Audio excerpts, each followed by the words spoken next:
Alors, Hyundai veut faire 17 voitures électriques d'ici 2030, dont une inédite. Alors, Hyundai, vous savez tous hein, que si vous me suivez, j'ai un Kona électrique. Donc moi, je suis possesseur de Hyundai depuis fin 2018. Mais après, voilà, j'ai pas de parti pris pour une marque ou une autre. En vrai, je pense qu'il est le mieux le moment venu. Et puis voilà, à l'époque, c'était vraiment le Kona électrique hein, qui était vraiment au-dessus de tout, vu qu'il n'y avait pas la Model 3 encore de sortie. Donc bah, j'ai pris ce véhicule-là, tout simplement. Bon, maintenant, il est plus numéro 1, malheureusement, ça a changé. Mais bon, ça reste une bonne voiture. Donc, qu'est-ce qu'ils vont nous sortir, Hyundai, là? Dans une discussion avec les investisseurs, le CEO de Hyundai, Monsieur Chang, a donné des détails très intéressants sur les choix stratégiques faits par le constructeur.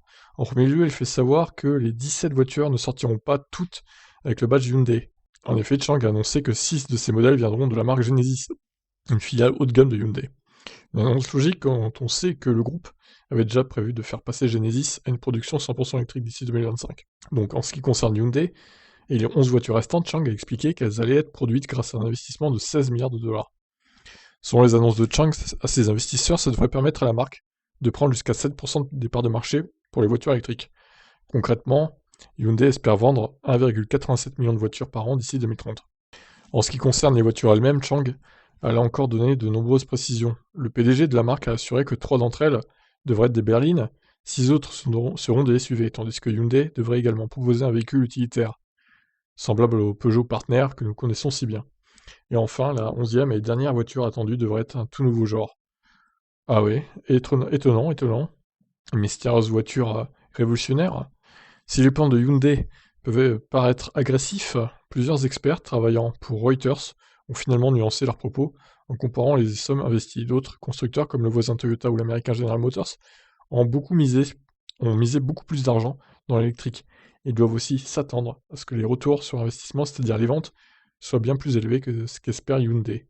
Bon, bah, ouais, alors, est-ce qu'ils vont rentrer dans le rang? Peut-être, parce que...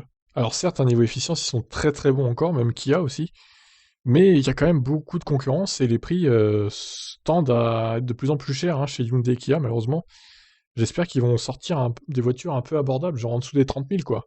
Entre 25 et 30 minimum. Hors bonus, hein, je parle, hein, évidemment. Pas bonus déduit, du coup. Parce que bon, vendre des voitures 45 voire 50 000 euros, c'est bien joli, mais tout le monde ne peut pas se les payer, malheureusement.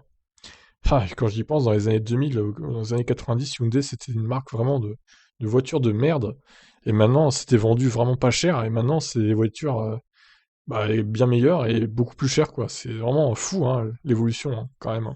Et bon, et bien sur ce, je vous laisse réagir. Ciao, ciao.